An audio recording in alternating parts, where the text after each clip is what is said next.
Hi, I'm Ellen Honigstock, Senior Director of Education at Urban Green Council. Welcome to a special edition of Urban Green live from our annual conference on June 2nd, 2025 at NYU. This keynote conversation between Urban Green CEO John Mandyck and Rory Christian, the Chair and Chief Executive Officer of the New York State Public Service Commission, kicked off the conference with a really interesting discussion about the role of the PSC and the available levers that can advance building decarbonization. They also discussed important topics such as electricity rates, the future of natural gas in New York, and how we can achieve a just transition. I hope you enjoy the conversation. Welcome to New York City Next, Trends for a Changing City, where we're going to examine three major trends this year when it comes to buildings: funding for decarbonization, battery storage, and resiliency in buildings. And we have an all-star lineup of speakers to take us through those really important issues. Before we get going, events like this don't happen with strong supporters, and we have two really big supporters that have helped make today possible. First is our lead sponsor, Carrier Corporation, so let's give them a big round of applause. Thank you, Carrier.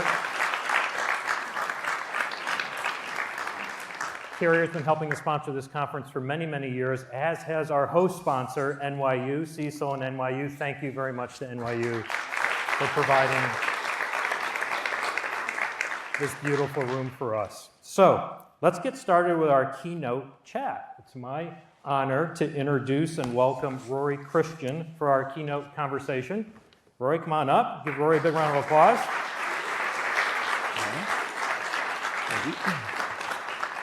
Rory is the chair and CEO of the Public Service Commission, appointed by Governor Hochul in 2021. Previously, he served as Director of Energy Finance and Sustainability for the New York City Housing Authority, and more recently, he was the Director of New York Clean Energy and Environmental Defense Fund. So, Rory, we're so thrilled that you joined us today for our conversation. Really appreciate it. Thank you. Happy to be here. Great. So let's jump right in, Rory. You're the chair of the PSC. Mm-hmm. Many people still aren't aware of the full scope and mandate of the PSC. Can you help explain it? So we at the PSC regulate all the utilities in the state of New York, for the most part. Think about electricity, natural gas, water, steam, cable, telecom. All of those things fall under our purview. And this is based on almost 100 years of history over 100 years of history of regulation. Can you imagine having multiple sewer systems or multiple water systems? It's very capital intensive. So competition doesn't always necessarily allow itself to flourish and provide the best results. So monopolies were established. Utilities were given service territories. And to have that service territory, they gave up the right to go ahead and try to obtain out-of-market results, superior returns. Apple cannot be a utility, nor can Google or Alphabet, but Con Ed, National Grid, the other utilities are. So it's through the commission that we determine what investments are being made and what kind of return that these utilities can earn on those investments. We like to call it avoiding gold plating the system.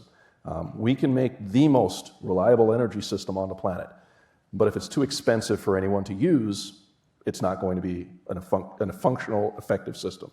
Also, on the other side, if we don't invest in our infrastructure, then we put reliability, safety at risk, and then the system doesn't work.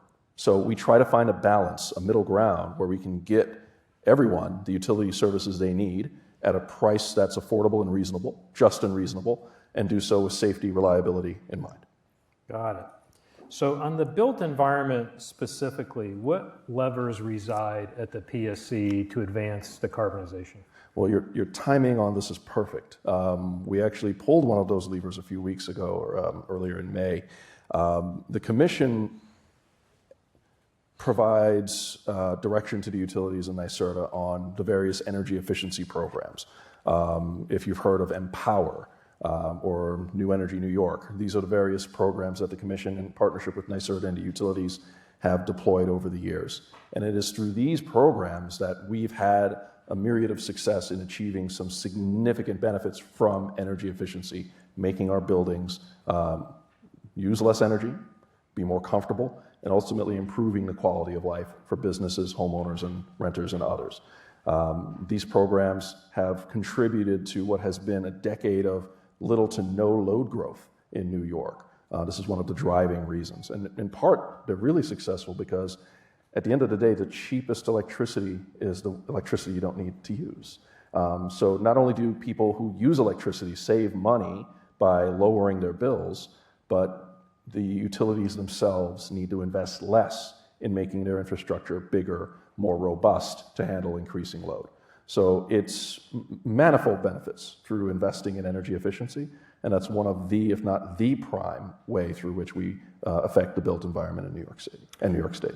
So how do you do that? Like, how does the PSC impact energy efficiency at the utility scale?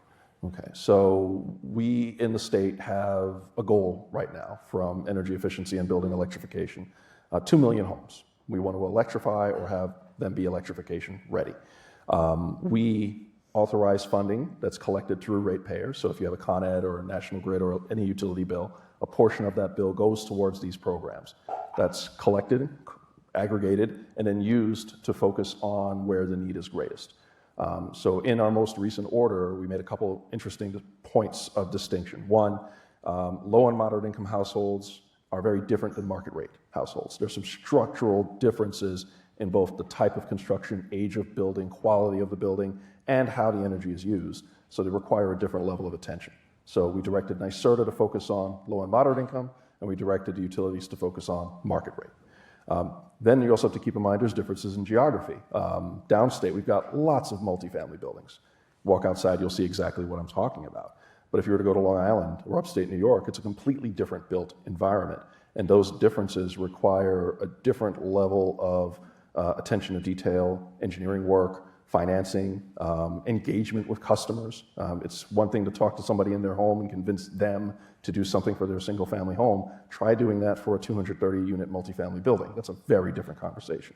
So we try to make sure that we size our programs and align them to deliver the results we need based on all the varying conditions we have to overcome, from geography to the utilities that operate in that area to income thresholds and other factors as well.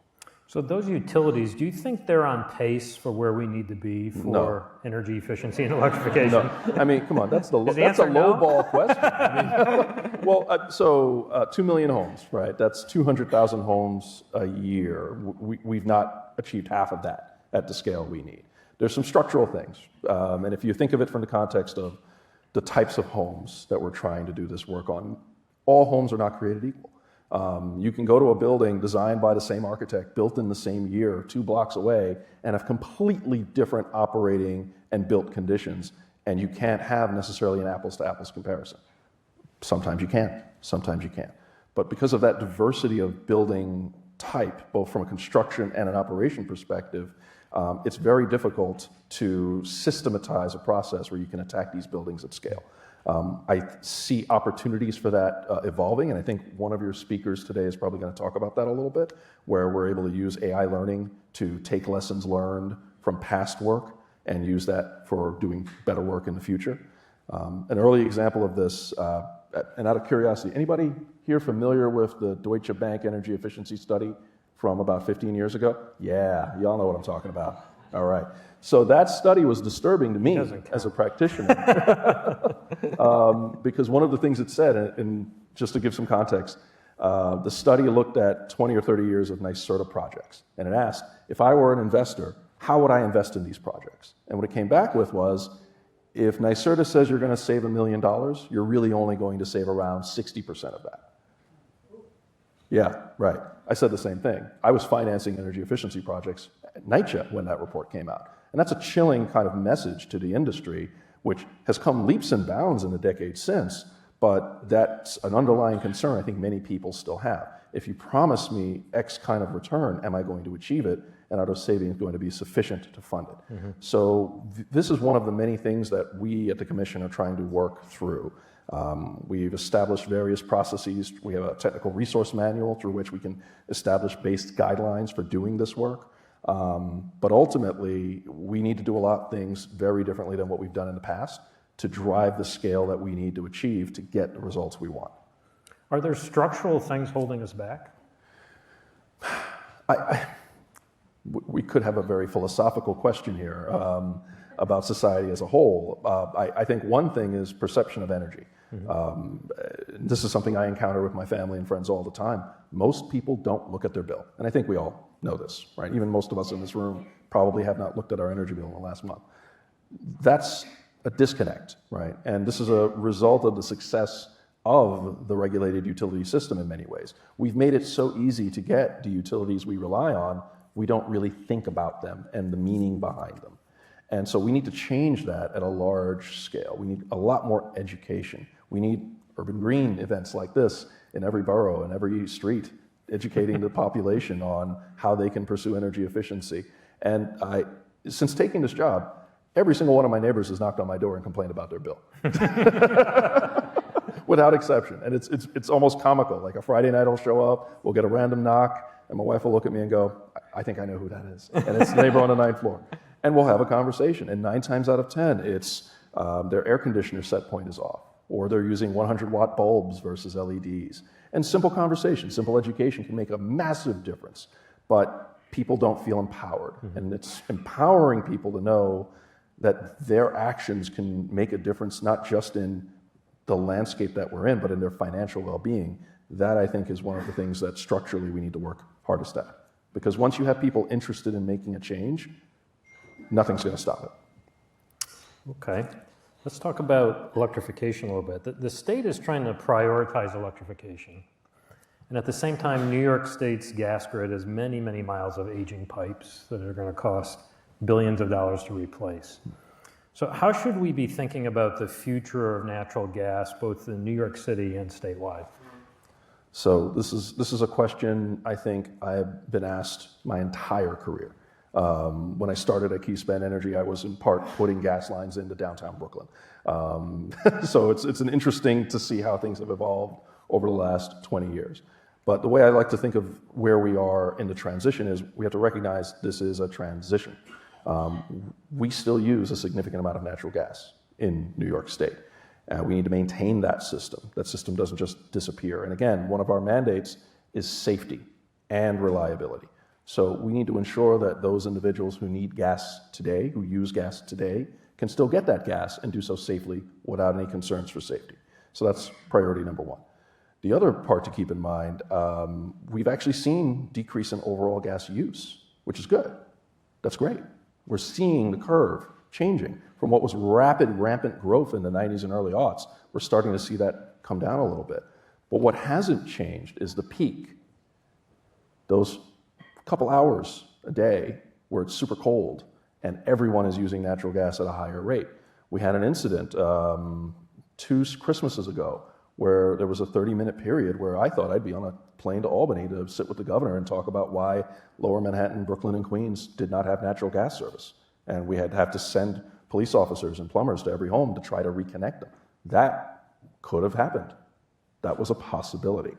Fortunately, the utilities did amazing work in managing their systems and leveraging their customer use where we were able to prevent that from happening. But that's the reality. And so we need to make sure we can make these investments to keep the system working. And it's not working 99% of the time. It has to work 100% of the time. This is about ensuring people's lives and livelihoods can be maintained. The last thing I want to see happen is to see an outage where people freeze to death in their homes because we didn't take an action that we knew we needed to do. And so we continue to invest where we need to invest. We try to make it as targeted as possible and focused. And that's the plan to continue. Let's talk about cost. You implied it, but cost is naturally on everybody's mind. Mm-hmm. What does decarbonization and electrification mean for utility rates? It depends on the utility you talk to. So one of the things I'm sure many of you have heard about or talked about is the utility death spiral, right? The point where gas customers come off the system and the gas utilities begin to not have enough revenue to continue operation. Rates go up, those few customers still on, defect, and it continues until the utility is nothing. Well, we don't want that to happen. That's not good for gas customers of today, tomorrow, or New York as a whole. So we're trying to manage the transition as effectively as possible. One interesting point to keep in mind is what is the future of a gas utility, right? Con Ed is combined gas and electric.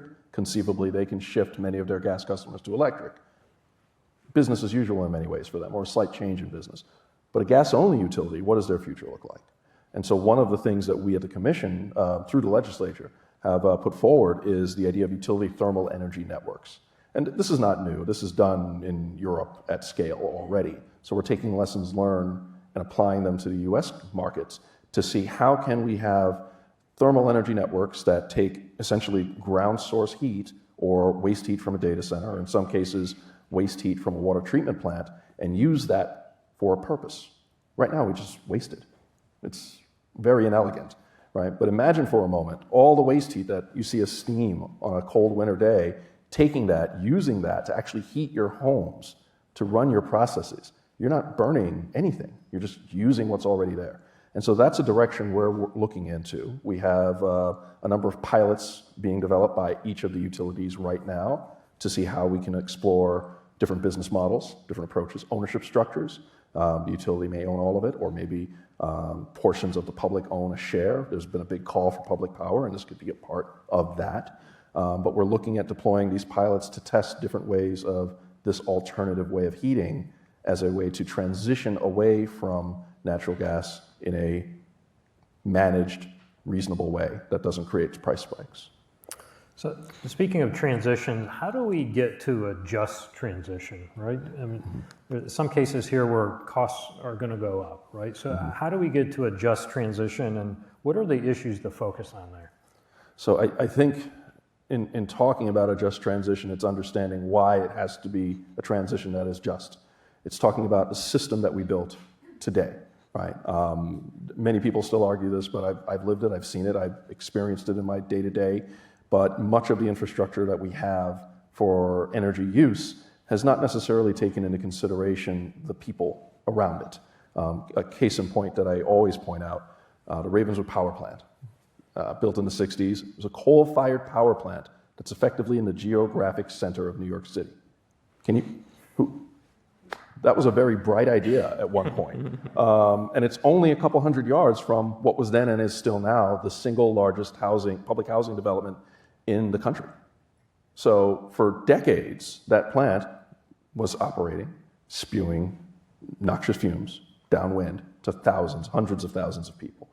Asthma alleys like that exist all over the state and city of New York. So part of the just transition is recognizing these previous ills have actually taken place and making sure that the investments we make in future infrastructure neither exacerbate those past problems, but also help support transitioning them away towards a cleaner future. So that means making sure we make investments to move these systems that are causing harm to these neighborhoods, these communities, transitioning to something more affordable, more environmentally friendly, a better neighbor, so to speak, for your neighborhood. But it's also about jobs, making sure that everyone can equally participate in this transition. This is not a couple $100 million here and there. This is a foundational change in our energy system that will cost and require significant investments for decades to come. Making sure that everyone can be a part of that is going to be integral to making sure that it is a just transition. So it's not just about the environment. It's not just about where you live. It's not just about your economics. It's all of the above and more. And the Department of Environmental Conservation, they've developed a map of disadvantaged communities throughout the state of New York based on census blocks. And we use that as a benchmark from which we target specific investments to address those long historical issues. You hinted at it before, but let's talk about incentives a little bit. How should incentives evolve as we look at building decarbonization? And the PSC just released your new Efficiency New York proceeding. What role is that going to play? Okay, so incentives have been a part of our playbook for decades. I don't see them going away entirely. There's always going to be a role to play, but we are an economic regulator. We like markets, so we want the markets to function. And when they function, the incentives can go away. What we want to create through these incentives is not a continuity and an expectation that the money will always be there, but we want to invigorate the market so that market solutions develop in a way that create for efficient solutions that don't require incentives, right? I remember paying a god-awful lot of money for my first cell phone, but every phone I've ever had has been wrapped into my bill ever since. That's an incentive market structure that has changed over time in the last 20 years. And I can do way more with my phone today than I could have 20 years ago. So I'm grateful for that transition. And that's how we envision energy markets evolving over time. And I just looking at the program, you guys are going to be talking about battery storage, financing the future. You're going to hear some very interesting things, I believe, about where we're going in both of those places and how that fits into the whole. But we are at what I would consider to be the beginning, the late stage beginning maybe, but we're still in the beginning of what will be a very tremendous change to society. And the example I like to give is there's a point in time where if you looked in the streets of New York City, all you saw were horses, and there was that one car. It didn't take 25 years for those horses to disappear, right? Transition can come quickly once it hits a certain point. And so I look forward to being around to see that. Great. Finally, Rory, this is the room of the best building professionals, architects, engineers, building owners, technology providers, sustainability advisors. What's your message to everybody here? Don't stop. Right now is an interesting time, and I think we all know what I mean by that. But one of the things I've seen throughout my entire career and continue to see today is progress never really stops, right? When there's a natural evolution towards something better, it will continue, right? I think back to the early days of my career, there was a rumor you couldn't put more than 2% of, solar couldn't contribute more than 2% to the grid. And I think about that. That's what I learned at the very beginning of my energy career. That's a joke. Nobody believes that anymore. We've figured out a way to manage that problem to our benefit. And I see all the challenges that people bring up, financing, technology, social, all of those things will evolve over time, but only if you keep working at it, right? This is going to be, again, a generational shift. And all of you are going to be part of making sure the next generation benefits from these efforts. So good luck, and thank you. Ladies and gentlemen, cheer Christian.